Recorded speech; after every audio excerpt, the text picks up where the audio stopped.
Ya, pemirsa, mantan Presiden Susilo Bambang Yudhoyono atau Presiden Republik Indonesia ke-6 memprotes keras penyadapan teleponnya dengan Kiai Haji Ma'ruf Amin. SBY meminta polisi mengusut pelaku penyadapan jika memang hal tersebut benar dilakukan. Dari mana kuasa hukum Ahok mendapatkan rekaman pembicaraan antara SBY dengan Kiai Haji Ma'ruf Amin? Apakah dari pihak intelijen? Ya, dan untuk membahas ini kami akan berbincang bersama dengan Direktur Informasi Badan Intelijen Negara, Wawan Purwanto, yang kini sudah hadir bersama kami di studio Onus TV. Selamat petang, Pak Wawan. Selamat petang, Mas. Dan di ujung telepon kita sudah bergabung bersama dengan kuasa hukum Basuki Cahayapurnama, Tommy Sitohang. Selamat petang, Bang Tommy. Selamat petang, Bung. Selamat petang. Bang Tommy, saya pertama-tama ke Anda terlebih dahulu. Saya pikir bukan hanya Pak SBY yang bertanya, dan juga seluruh masyarakat yang paling tidak mendengarkan informasi ini akan bertanya sebetulnya, dari mana informasi yang didapatkan oleh kuasa hukum sehingga menyampaikan bahwa ada telepon Pak SBY kepada Pak Ma'ruf Amin yang meminta agar diturunkan fatwa terhadap Ahok?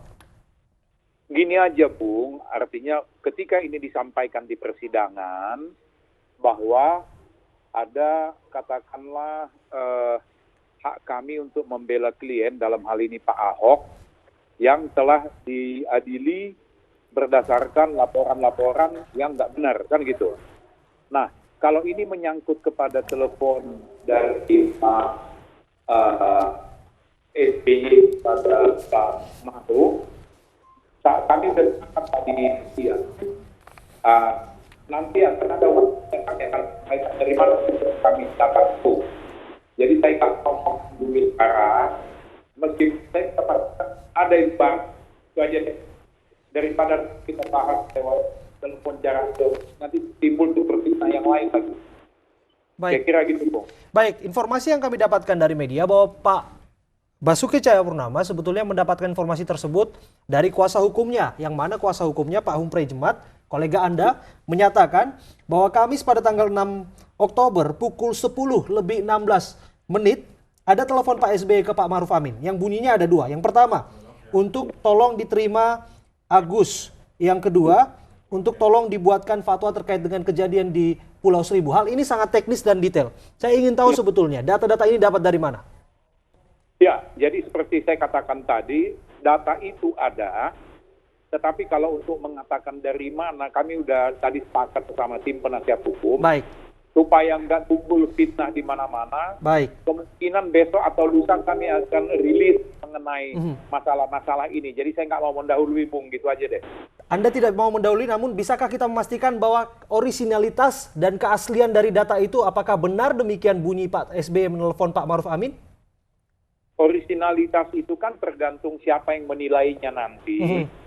Nah, itu juga sebabnya saya harus menahan diri untuk mengatakan sesuatu. Karena orisinalitas itu kita butuhkan pihak ketiga untuk menilainya nanti. Baik. Ya, Baik. Kalau saya bilang orisinal, kalau di pihak sana bilang tidak orisinal, kan bisa masalah juga. Baik. Jadi lebih baik bersabar 1-2 hari ini. Kami akan sampaikan ke publik mengenai sumber itu, telepon itu. Saya ke Pak Wawan Purwanto terlebih dahulu. Ada Direktur Informasi Badan Intelijen Negara di sini. Pak Wawan, yang saya ketahui sebagai orang publik adalah penyadapan itu hanya bisa dilakukan oleh aparat negara, dalam hal ini penyidik ataupun penyelidik. Namun jika informasi tersebut yang pada kodratnya adalah eksklusif ataupun rahasia dimiliki oleh umum, bagaimana mungkin itu terjadi? Gini, Pak.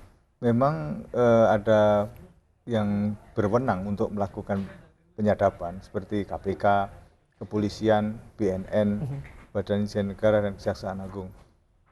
Akan tetapi itu harus menyangkut perkara yang ada, dan itu atas izin dari pimpinan yang ada di situ. Dan itu pun juga harus menyangkut perkara, tidak boleh Baik, di luar jadi itu. perkaranya itu ada dulu atau dilakukan penyadapan terlebih dahulu? Nah, artinya harus menyangkut dan disetujui bahwa ini memang layak untuk disadap. Akan tetapi di dalam kasus itu biasanya kalau seperti Badan Intelijen Negara, khususnya separatis dan teroris, atau sesuatu yang bakal mengancam adanya suatu stabilitas nasional, ya, tidak untuk kepentingan perorangan, tidak untuk kepentingan yang sifatnya personal, tidak. Tapi kepentingan keamanan publik dan perlindungan ke publik yang lebih luas. Baik, saya kembali mengulang pertanyaan saya. Saya paham betul bahwa sadapan itu kan bersifat eksklusif. Ya. Pada akhirnya ada alasan tertentu penyadapan dilakukan dengan latar belakang tertentu. Barangkali penyidik ataupun aparat ingin mengetahui di balik suatu hal begitu. Namun bagaimana mungkin seseorang yang di luar aparat negara bisa memiliki data tersebut? Kalau penyadapan bisa juga dilakukan oleh orang biasa selama dia punya alatnya. Oh ya? Selama punya Bisa. alatnya, tapi apakah itu dibenarkan dalam hukum? Dalam undang-undang tidak boleh. Tidak boleh. Tapi kita ngomong soal bisa dan tidak bisa. Ini bisa. Selama dia punya alat, dia mampu beli, kemudian tahu teknis penggunaannya, bisa dilakukan oleh orang per orang. Baik. Oleh karenanya ini kalau dari Badan Intelijen Negara sendiri tidak lakukan hal itu karena memang ini di luar koridor. Ya. Baik. Jadi Dan bisa dipastikan bahwa ini, mohon maaf, Tidak berasal sedikit, begitu ya tidak dari berasal BIN? dari Badan Intelijen tidak Negara. berasal dari BIN. Baik, Pak Tommy Sihotang, mungkin yang perlu ditanyakan saat ini, apakah Anda bisa memastikan bahwa rekaman percakapan telepon yang dimaksud itu benar-benar ada dan Anda miliki saat ini? Ya, kalau kita giring ke masalah tim penasehat hukum punya data sadapan itu, kalau dari segi itu ya pertanyaannya wajar seperti Mbak tanyakan tadi. Tapi kalaulah besok nanti ada tim kita, terutama Pak Hamri mengatakan ini ada data kok masuk ke Facebook kemana-mana bahwa memang pada tanggal itu Pak SBY memang ada telepon Pak Maruf Amin misalnya. Dan kita mengquote dari situ. Itu sebabnya saya bilang, lebih baik kita menahan diri dulu. Kalau jangan kita sederhanakan, nih ada hasil sadapan, nanti seolah-olah kami CIA yang bisa menyadap kemana-mana gitu. Sabar aja dulu 1-2 hari ini, nanti kami akan jelaskan bentuknya ini apa sih, gitu loh. Baik, jika kemudian rekaman itu katakanlah ada begitu. Saya berandai-andai, bukankah ini hal yang menguntungkan bagi Anda dengan klien Anda yang kerap kali menyatakan bahwa persidangan, penersangkaan, kemudian pendakwaan Ahok itu kerap diwarnai oleh tindakan politisasi. Bukankah ini akan membuat terang benderang segalanya? Bisakah rekaman itu dibawa ke meja kita secara bersama-sama? Betul, jadi itu pun akan kami nilai besok bahwa hasil itu akan menguntungkan kami atau akan dipesetkan orang lain. Karena ini belum apa-apa, sudah ada yang keberatan kan gitu. Jadi izinkan dulu kami akan rapat masalah ini, apakah kami akan mempublish Bang Tommy, atau intinya Anda berjanji akan membuka rekaman itu ke publik? Bukan, saya tidak mengatakan begitu. Besok kami akan nilai, akan kami tentukan sikap, karena kan belum tentu ini hasil rekaman. Bisa saja ada orang tertentu. Baik, jadi bentuknya sebenarnya seperti apa? Ya itu yang saya bilang, sabar dulu Mbak, besok akan ketahuan bentuknya ini apa sih gitu loh. Baik. Pak Tommy, jika kita lihat begitu ya, Anda mengatakan sabar dulu, tahan dulu 1-2 hari ke depan. Namun sidang juga kita tahu berlangsung kemarin dan ini merupakan hal yang dibuka di persidangan dan kita tidak menampik begitu bahwa ada pihak-pihak yang merasa keberatan dengan pernyataan seperti itu di persidangan. Termasuk salah satunya Pak SBY, Presiden ke-6 Republik Indonesia. Begini Mbak, Hamri rekan saya tidak mengatakan ada sadapan bla bla bla, enggak, dia bilang pada saat itu ada telepon ke Pak Maruf Amin, ada Pak Maruf Amin menerima seperti merestui Agus sama Silvi dan sebagainya. Tidak ada yang mengatakan ada hasil sadapan. Kalau hasil sadapan yang diomongin ya pertanyaannya wajar, mana hasil sadapannya kan gitu. Jadi besok kami akan rapatkan supaya pas jawabannya, nggak bingung masyarakat ini. Baik, tapi mengapa ada waktu yang sangat signifikan begitu, jam 10:16?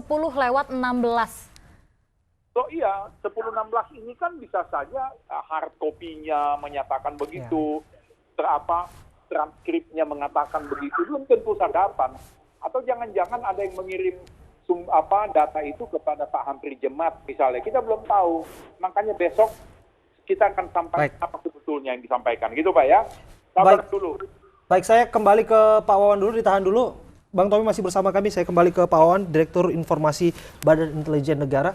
Kita pahami orang yang didiskusikan di sini adalah orang yang sebetulnya Presiden ke-6 Republik Indonesia, Pak SBY. Bagaimana mungkin informasi yang merupakan sambungan telepon yang secara pribadi harusnya dimiliki secara orang, secara eksklusif begitu, bisa diketahui secara detail dan teknis? Sekarang sudah era teknologi yang luar biasa. Apapun bisa dibuka. Ya. Apakah itu bisa melalui provider saluran telepon tertentu atau seperti apa? Dengan teknologi apa yang tidak bisa? Apa yang tidak bisa? Sekarang berarti yang penting Mas Wawan sebetulnya mengamini mungkin saja itu bisa dilakukan. Mungkin saja bisa dilakukan oleh siapapun. Nah, yang paling utama adalah sumbernya itu dari mana. Itu tentu ada. Tapi tadi Pak Tommy juga ingin mengklarifikasi dulu dengan timnya apakah ini ada transkrip Baik. ataupun Baik. jamnya itu kita tunggu. Saya lebih ke teknis, Mas Wawan. Anda pakar di bidang ini. Ketika Anda menyatakan bahwa itu mungkin dilakukan, apakah itu bisa dilakukan dengan alat yang sebetulnya biasa-biasa saja, dengan kewenangan yang biasa saja? Katakanlah saya sebagai warga biasa begitu, bisakah melakukan itu? Atau perlu kewenangan yang lebih di atas saya untuk melakukan hal tersebut? Katakanlah misalnya pemilik perusahaan provider atau kemudian katakanlah aparat hukum. Ya tentu saja peralatan itu dilakukan secara teknis dan dia harus tahu mengenai pengoperasian alat itu. Banyak kita sendiri juga tahu banyak hacker Indonesia ini canggih-canggih, mampu membobol berbagai negara-negara besar adidaya. Dan itu menunjukkan bahwa ilmu-ilmu seperti ini sudah beredar luas.